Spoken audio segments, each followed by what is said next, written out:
Good evening. Hello, hello.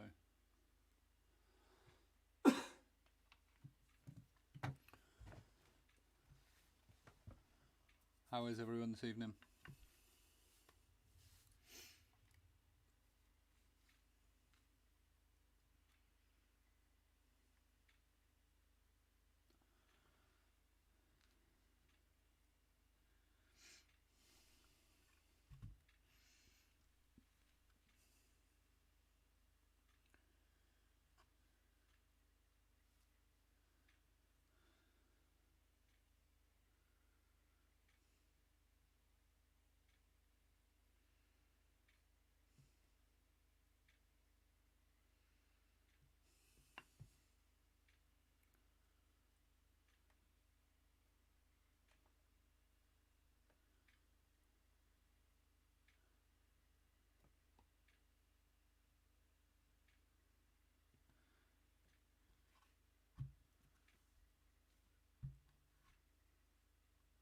So I'll just carry on working while everyone's filing in and stuff. Hi, John. Oh, nice. Good timing.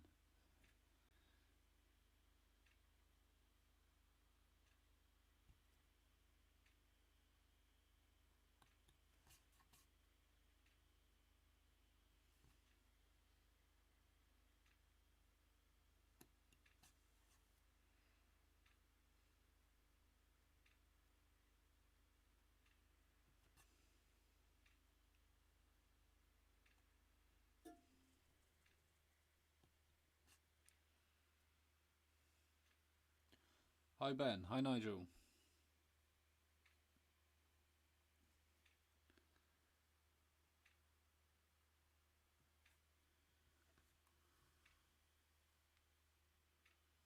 Hello, George.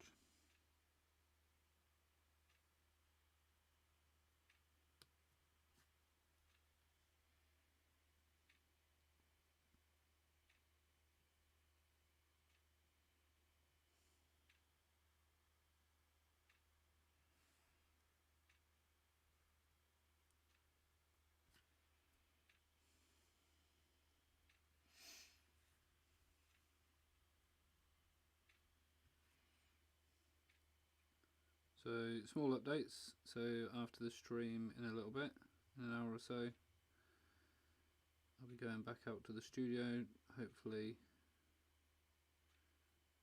getting the majority of what's left on the insulation on the roof done. I think we're picking the plywood up for the walls on my side and the ceiling on both. We're picking that up tomorrow.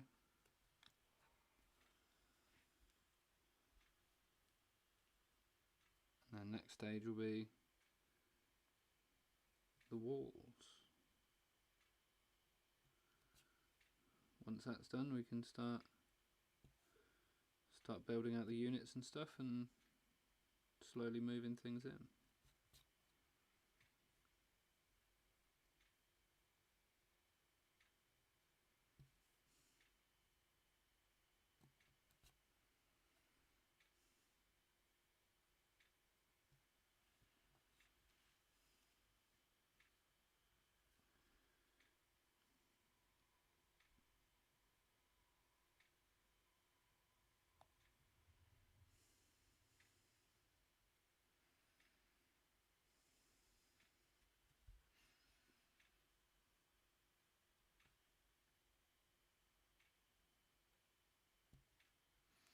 So, question: what did you guys think of, anyone that saw them, think of the little mini Instagram videos I did the last couple of days?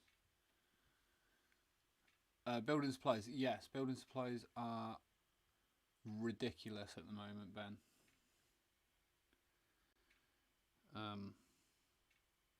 That's been sort of half the trouble. Is there's either very little stock of anything, or what there is in stock is very expensive. So it's sort of taken a bit longer to shop around and find the best times to purchase stuff. But yeah, it's pretty crazy.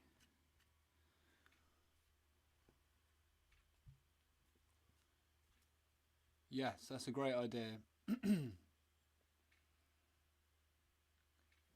could do, yeah, I could definitely do that. And then post the same thing to Instagram as well then. Do it on the IGTV thing.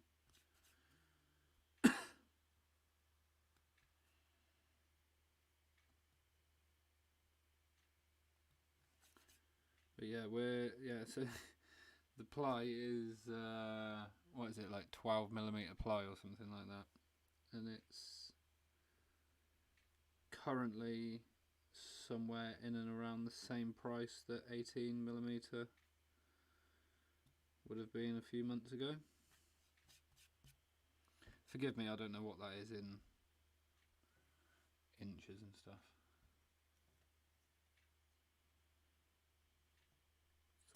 3/4 or something.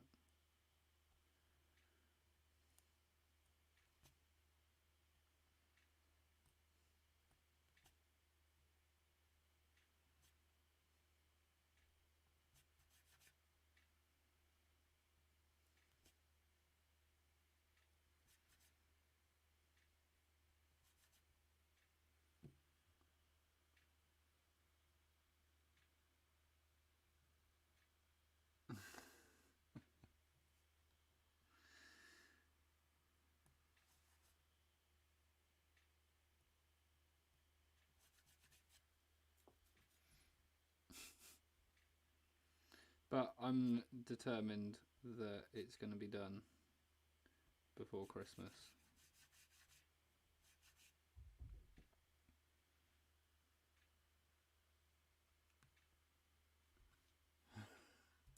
I thought, George, I thought you were posting some sort of cryptic equation related to conversions from inches to millimeters.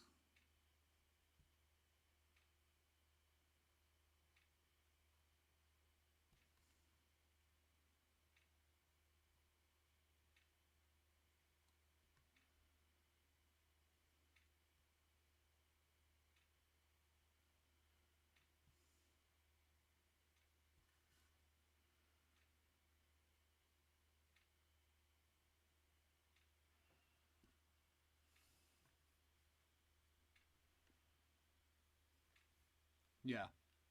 So those measurements, and it's very expensive, is the general gist of it. But we've got to use excuse me.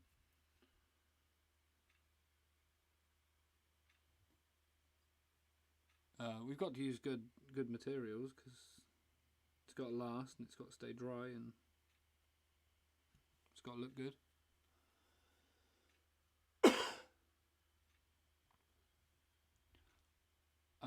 George, I think your cat's equation makes about as much sense as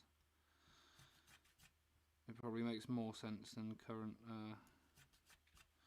current trends in supply lines. So Nigel, yes, they do. That is why we brush. We make sure to be very careful and brush the pigment out. So let me get down here and I'll grab a key block and I shall demonstrate. Because there's a specific, depending on the orientation of the carved lines, there's specific ways that you will use a brush to remove the pigment and paste from the little crevices.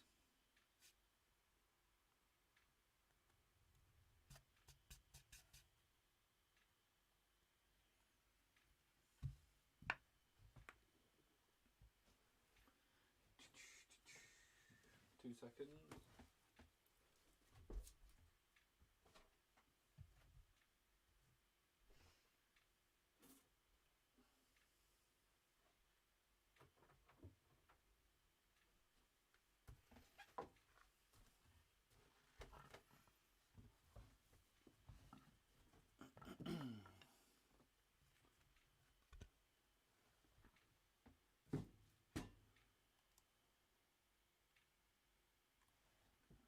So we have two varying key blocks.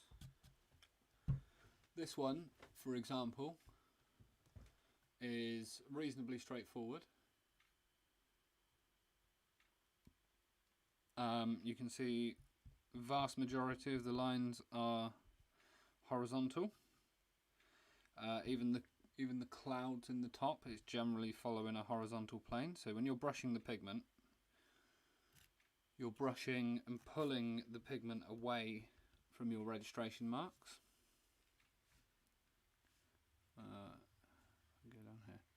So you have two registration marks here. You're going to brush and pull the pigment away from those registration marks.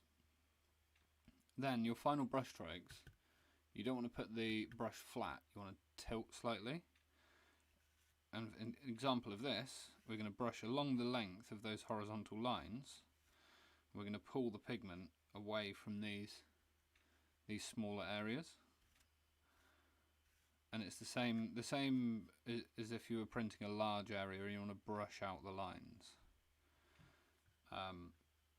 For a more traditional type key block, for example this one, same process of brushing away from the registration marks, but here I'm going to go down the two lines, the two horizontals. I'm going to come down these two, and then these ones I'm going to brush in a diagonal fashion, pulling away from the registration marks. And then here, these will be pulled away. But the key is to not keep the brush flat. By keeping the brush flat, all the pigment that's in the back side, so the side closest to you, is still going to pull and flick pigment down into those back edges. So by going on an angle and using the hairs on the front, it will pull the pigment out. And also the way in which you would carve a block traditionally. So I can't do this, you see me turning the block all the time. But when a traditional carver is carving a block, he's going to sit it down like this. Say he's carving this line. Of course, you're not carving dead straight, you're carving with the blade of the knife tilted, so the handle's tilted towards you. So you're creating a beveled cut line. Then when you come back in, you're slightly more upright. Okay. But when they're carving with those two registration marks facing away. So that bevel cut is facing towards the registration marks. The more straight, still slightly beveled, but the more straight cut is facing away from the registration marks. So when the printer comes along and he's pulling his brush around, brushing away from the registration marks, the brush hairs are riding up over that nice beveled edge and tending to pull more on the back side of the more straight cut. So then when you come to brush the pigment away, you're pulling it away from the far edge of the line. You're pulling up over the top of the bevel and pulling away from the back edge of the line. Hopefully that makes sense. Yes, I do use a spoon. If I were a better printer, I would not use a spoon. 2 seconds. Yeah, a small teaspoon, coincidentally, is a fairly perfect cover for a registration mark. I prefer that to a flat piece of metal because the brush can ride up over the edge there. If it was a straight edge, then it could sort of catch and pull underneath the straight edge, and then you get a lot of residue down in the corner there. So by using a spoon, it's got a nice long handle so you can keep your fingers out the way. The hairs are going to ride up over the edge of the brush. The centre of the brush is still going to hit the point in which you want to place pigment, and then it's very easy to just switch that over and do the similar thing there. Some people use, so you'll see Dave's guys, they'll use a piece of metal with a little corner cut in it. I just prefer to use a spoon, or like today, that little cardboard contraption I made, I was just using that because I had it to hand and I could just put it up against the edge there and continue to brush.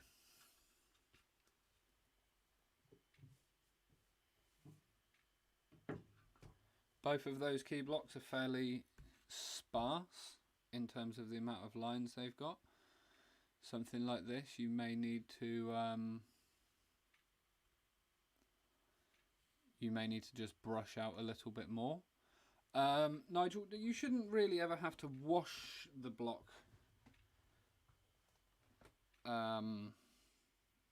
You might want to give it a wipe over after you've finished using it. So if you look at the orange, you can see, especially up here, where I'm brushing away and I'm pulling the pigment away from the block. I've sort of got these thick patches of residue of the rice glue, the nori and the pigment combined, and again down on the bottom here. You can wipe that away sporadically as you're printing. Generally you shouldn't need to wash the block, you can just use the hairs of the brush. You're not really ever, say you've got 50 copies in your damp pack, you won't be putting pigment and paste on the block every single impression. The block will get nice and saturated with pigment, and your brush will get full of pigment, and you'll be able to pull, say after about 15 or 20 sheets, you should be able to pull a few impressions with just what's on the block and what's in the brush, and then load it back up again to sort of recharge the brush and block. It is, I would say it's kind of good practice on colour blocks and things to maybe just give them a wipe over. Not a full like wash or rinse or anything like that, but just give them a wipe over once you finish using them. No, I only ever use the little shoe hair type brushes. I can't get on with the more upright ones.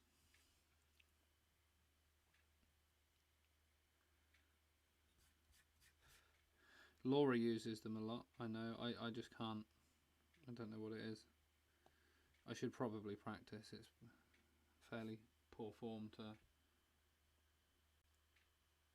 Oh, not at all, Nigel.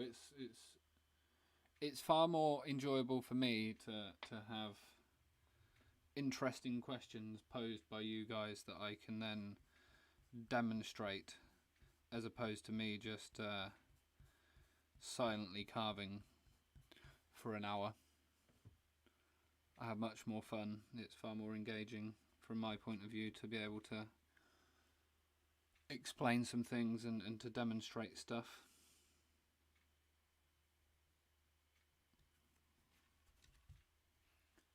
The carving work's going to get done either way. There's not always a ton of chances to be able to demonstrate things and address questions and stuff. So thank you for the diversion.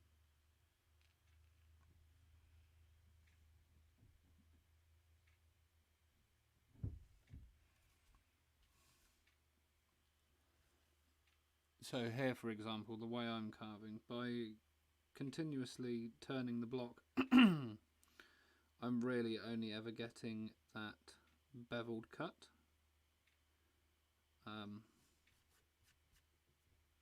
Which doesn't really matter. It only really matters in terms of like the traditional practices or whatever. But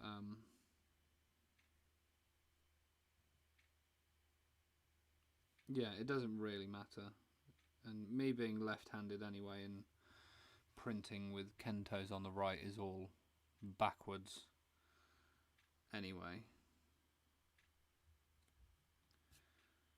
And I would carve them all on the left-hand side so that I could print in the correct orientation.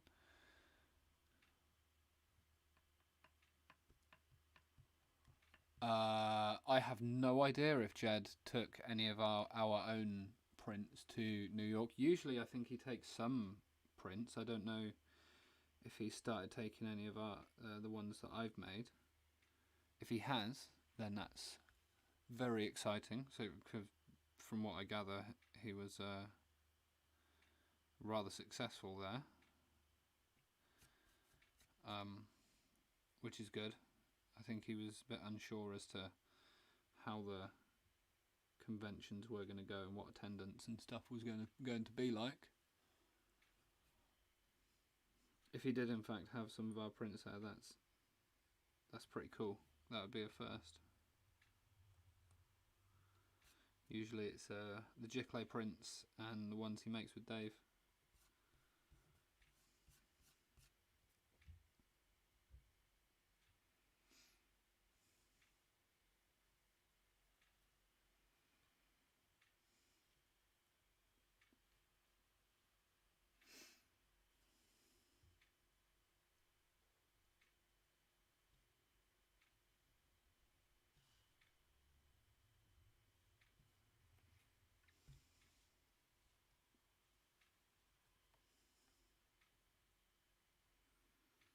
Back to the point about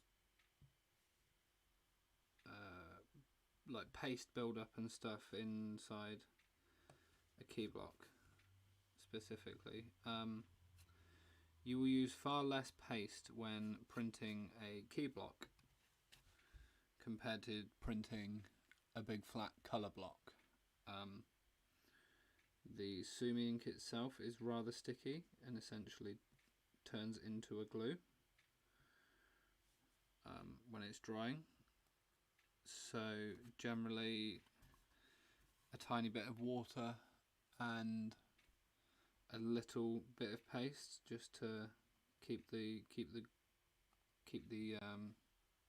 Sumi from sticking and sort of to keep it moving around. But it certainly certainly not using the same level that you would if you were printing a flat colour area or a pale colour.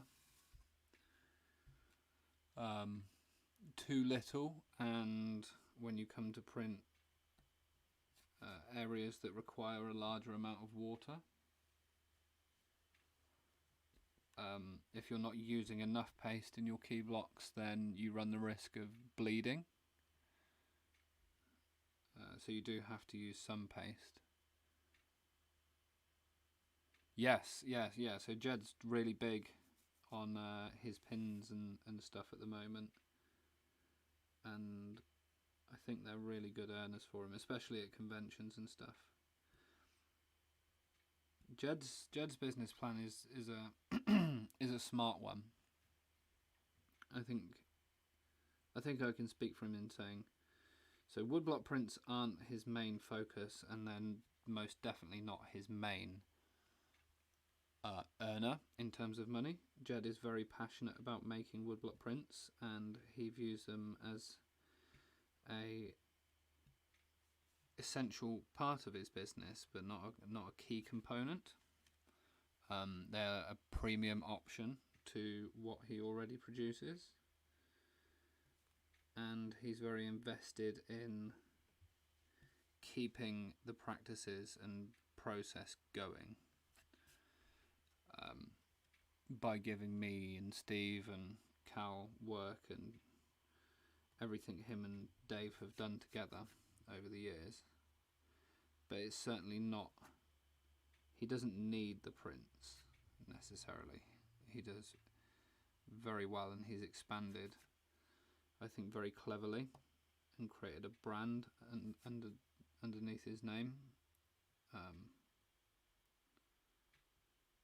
And it's sort of testament to his sort of business mind and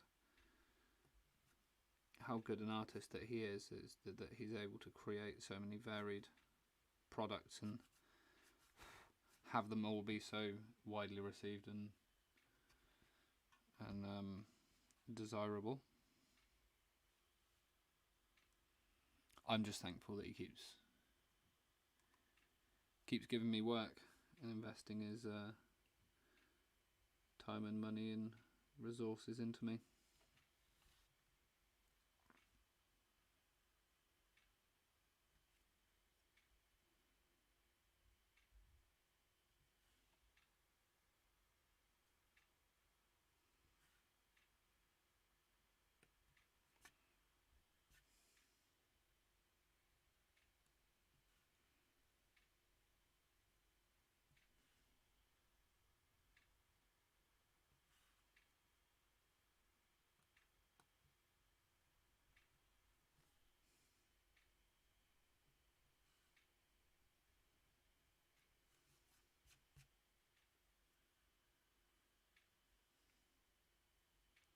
It's kind of crazy to think that me and Jed have never met each other in person yet.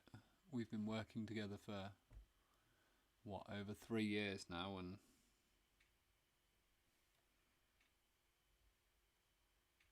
I don't think we've ever had a disagreement or fallen out or anything like that.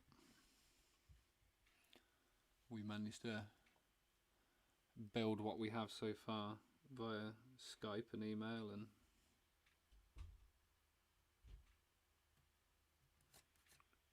hard work and stuff.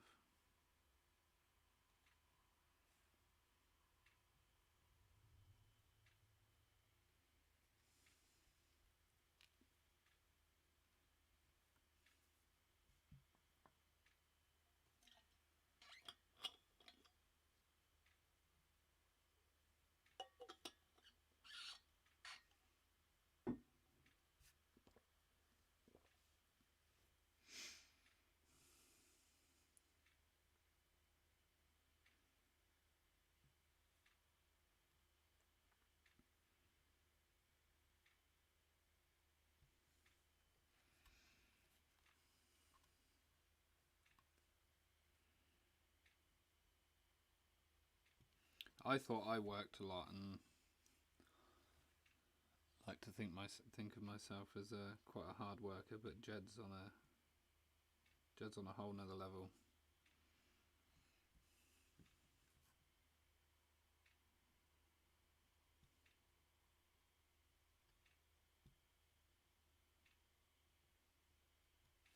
Some days I'll speak to him at like 10, 11 o'clock in the morning UK time, and I dread to think what time that is in Utah.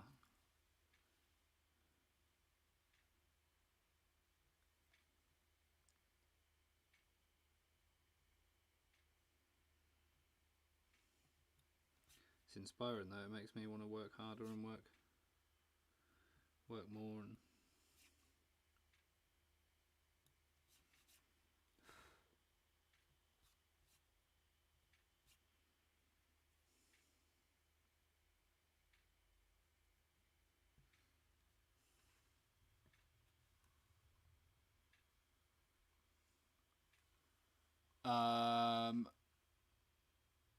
what do you mean when I would go to start doing conventions in the UK in place of Jed?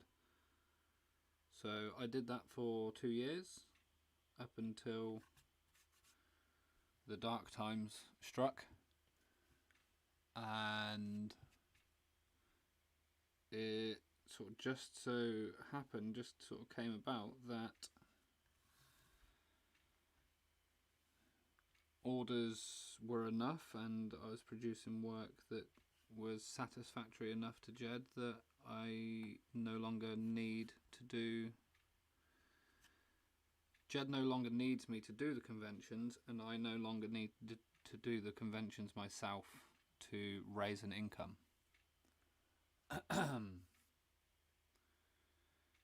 I did, yeah, as I said, I did them for a couple of years to sort of supplement what I was doing while I was a little bit slower and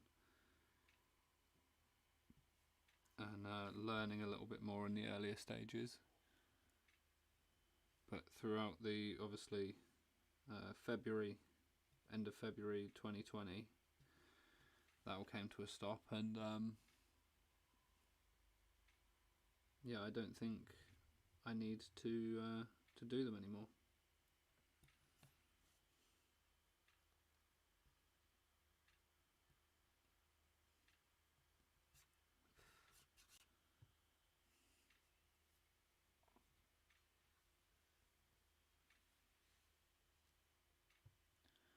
Conventions and stuff are going in the UK as well. They're all started back up again. I think MCM London, the biggest one, was the weekend just gone, and people I know that have stalls there did very well, and attendance was good, and I think everyone sort of felt safe.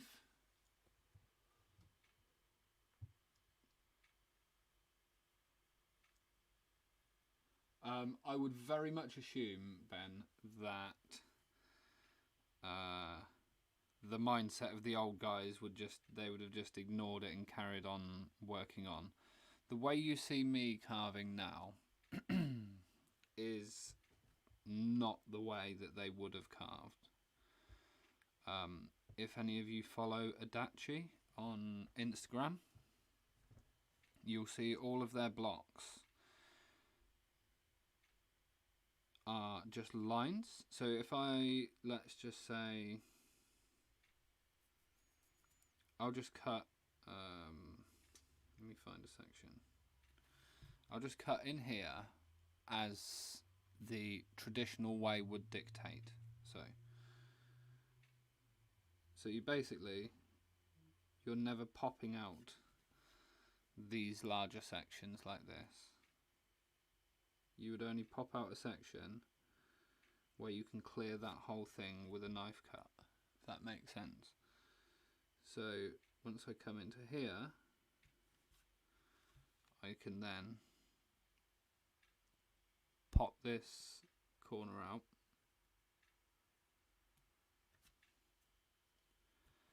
and if I were to come across the top of here, I can pop that corner, then back in this section I can get rid of this with 2 cuts.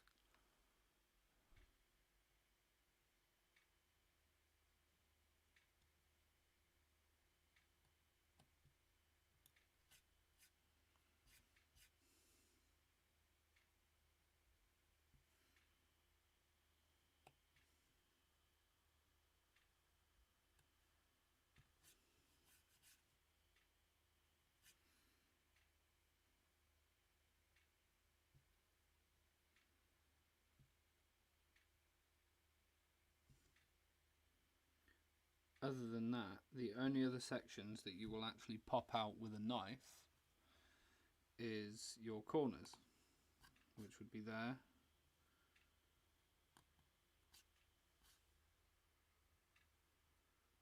You might also pop that little section out.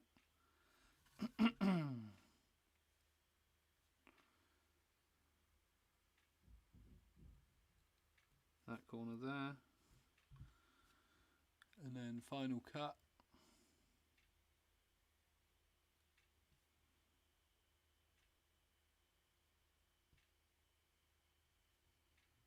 Would be like that.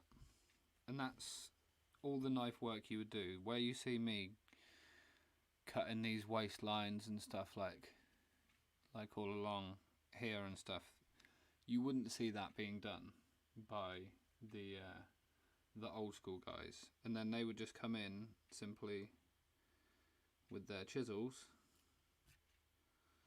and just lift that away.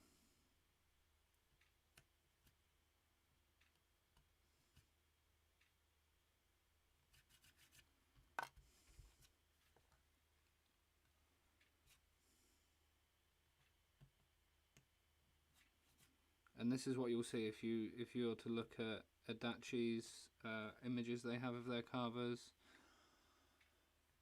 or any of the other traditional studios. And the reason that you'll see Dave sometimes does a bit of both, but the reason that you would see me doing it, one is I only learnt that was actually a thing until not long ago, and I've sort of built up the habit of like doubling my work essentially. Also, it makes it slightly easier when you're clearing out, because you can see your depth, you can see the edge of your line, so you're not going to come in and undercut your line with a chisel accidentally. But I just got into the habit of doing it. There's some sections where I'm able to sort of catch myself, like these longer sections of the pillars is like a very easy place to do it. Yeah, exactly, George. It's really hard to not undercut a line doing that. But you'll see a fully carved block by, say, Adachi, for example, and it will just be a series of, you'll just see like a faint cut, like there, and then a series of little triangles popped out, like that. And that's pretty much, can I find an angle where it shows? Yeah, that's pretty much what you will see from a carved block.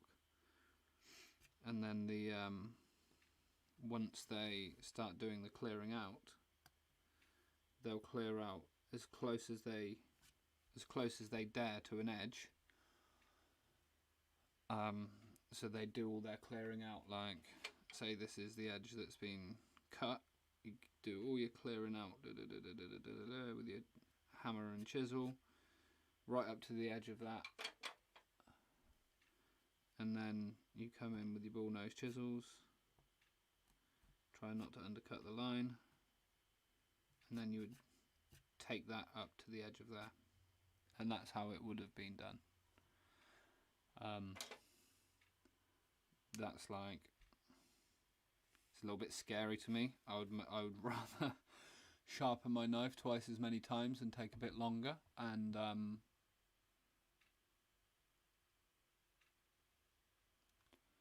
be sure of stuff.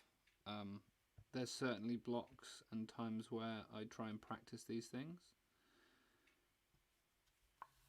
A key block like this is most definitely not one of them. Did I carve one of the Patreon blocks? I carved like that, I think, or I carved some sections of it like that.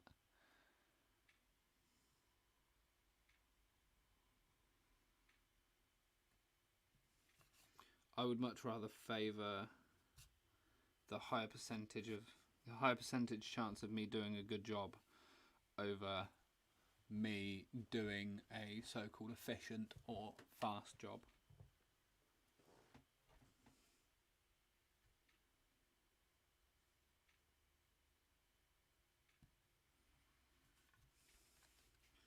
There are some sections where you just don't need to do that either, that you can just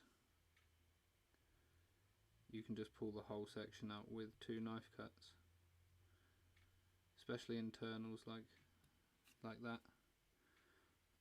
But even these, I shouldn't be. I'll demonstrate it on a larger one of these leaves that I can't pop out, because it is slightly easier to do in these circumstances.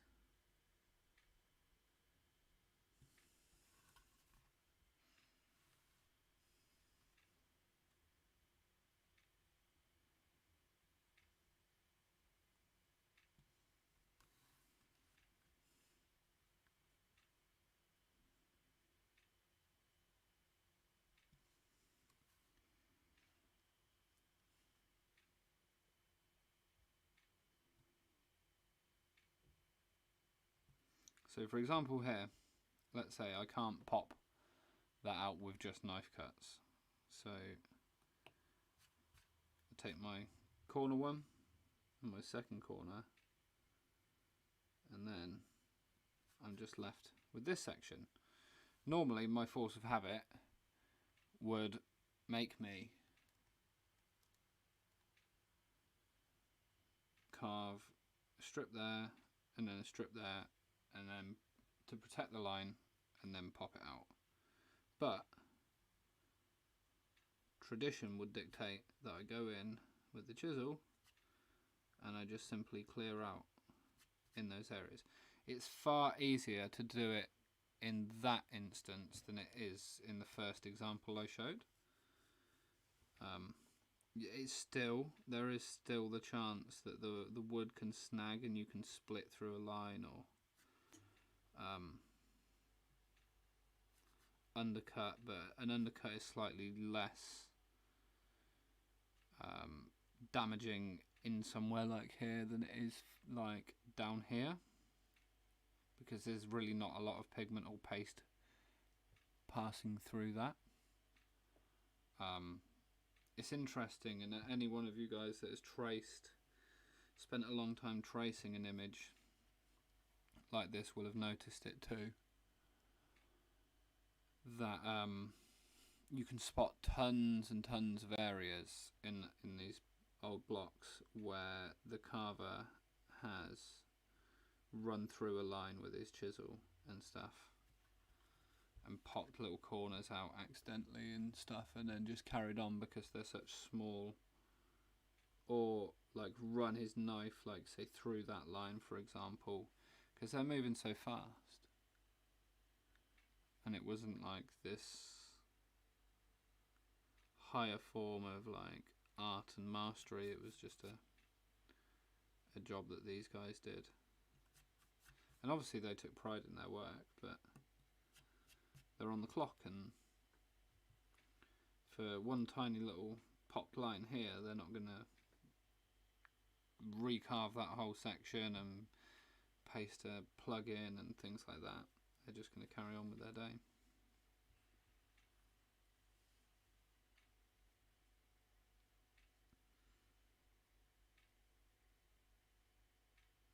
Certainly sections like in here, how you see me carving this now, is much more in line with a more traditional way of carving, by just treating the negative space as, by focusing more on the negative space than the line.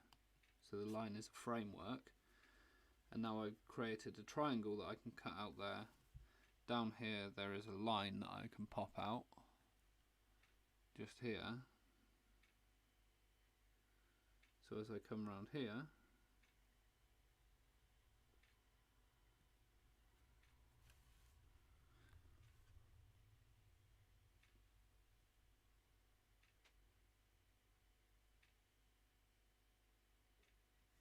then when I come back up this straight line,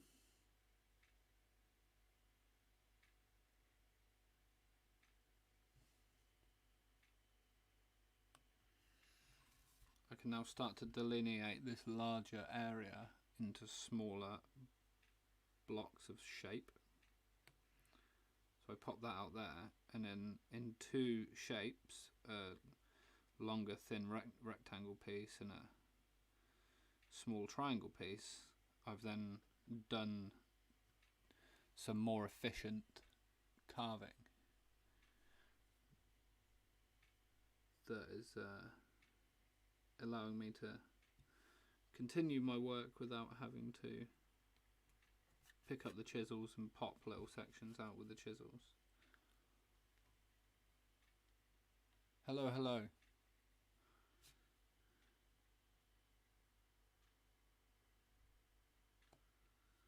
And of course you see me having to I always end up having to go back and double cut my corners and stuff like that. Ideally what you should do is start with the knife in a more upright position at the start of a corner. Then when you come down to the edge of the corner, so you're returning the knife back into a normal carving position, then when you come into the corner you're pulling the tip of the blade up almost as if you're going to undercut the corner. then hypothetically that corner pops out in one nice and easily. Now you see me always having to go back in and double cut my corners because, well, it's part laziness and part bad habits. It's more so bad habits that haven't been drilled out of me by a sort of apprentice based system or any sort of like guidance. It's very hard to sort of police your own habits, especially if you've been carving for years before those habits are then pointed out to you.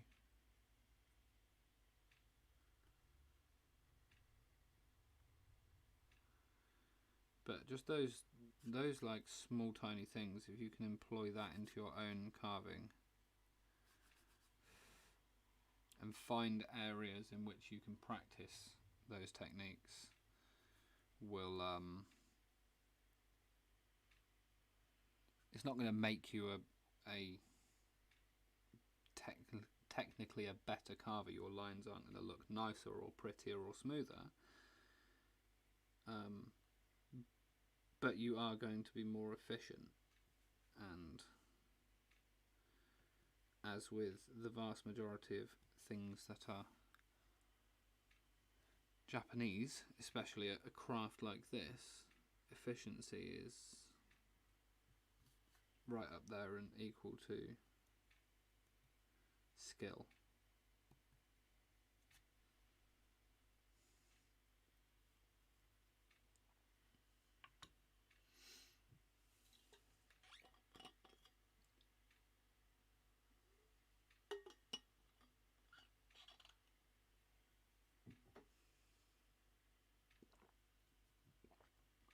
But we're getting on all right.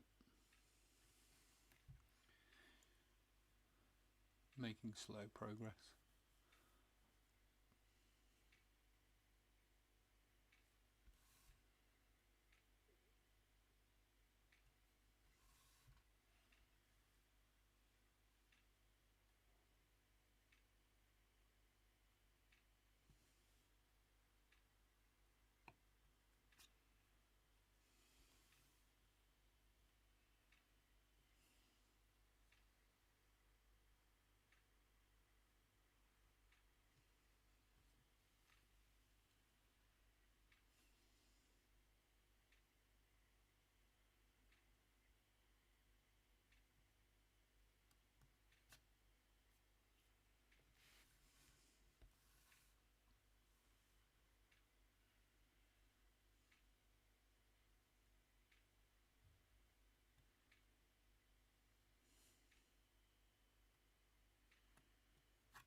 But you can see in that section there, that was quite a good illustration of that, of using, you can see the bevel of the lines and how that was a lot cleaner way of me carving through that section. Just so happened that that was how the section was presented, that I was able to carve it in that way. But that was a far more efficient and smooth way of being able to carve through that whole part.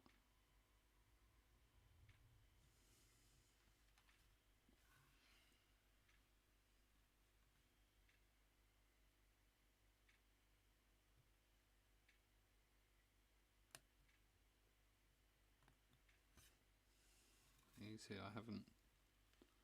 I've got to double cut a corner again. I just praised myself for doing something efficiently, and then have to go back in and double cut a corner.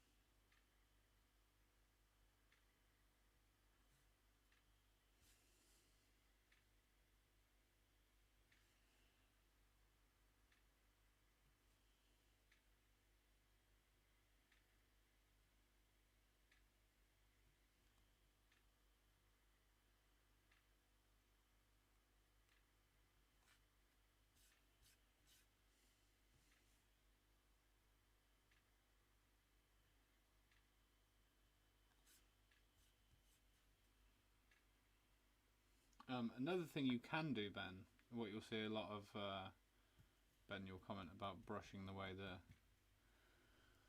the little bits, is to keep just a little small brush on you. That's what you see a lot of guys will have. They'll have an old printing brush or something, and just as they're going along, just sweep all the bits off as you go through.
What was that? So we're coming. Oh, we're already on the hour now. Okay. Oh, we got a little bit more done. We're getting there. So most likely I will be back Sunday. If there is any sort of drastic change to that, I will notify everyone. Goal will be to get this section done into here so we can clear that out, and then we'll finish this bit of tree here and we can work down the rest of the block. That's quite a nice straight section to just work down there, all the way down this.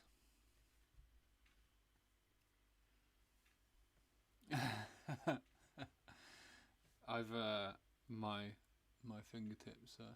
When I first started carving, Ben, I was so scared of like slipping a line that I would hold the back of the blade, like really press with my finger there, and you wouldn't notice because the blade's so sharp that I would end up with like tons and tons and tons of cuts across the tip of my finger, and it'd be so sore just because I was so scared of like slipping a line, so that like back point of the blade would be like buried into the skin. And now that like, you can see if I hold it in the light, it's like a dog pad now. It's like the skin's so thick on the very tip of my finger. So if anything, Ben, accidentally cut the tip of your middle finger on your opposite hand more, and you will make the skin stronger. yeah, my like, especially on there, my fingertips are like gone pretty much. But yeah, so I'll most likely I'll be back Sunday. I'll announce it on Instagram. And if anything, excuse me, sorry about that. If anything changes, I will let you guys know. But other than that, everyone have a great weekend and cut proof. Yeah, yeah. It's like wearing a thimble. Yeah, I will see you all Sunday. Have a great weekend, everyone. Stay safe. Take care.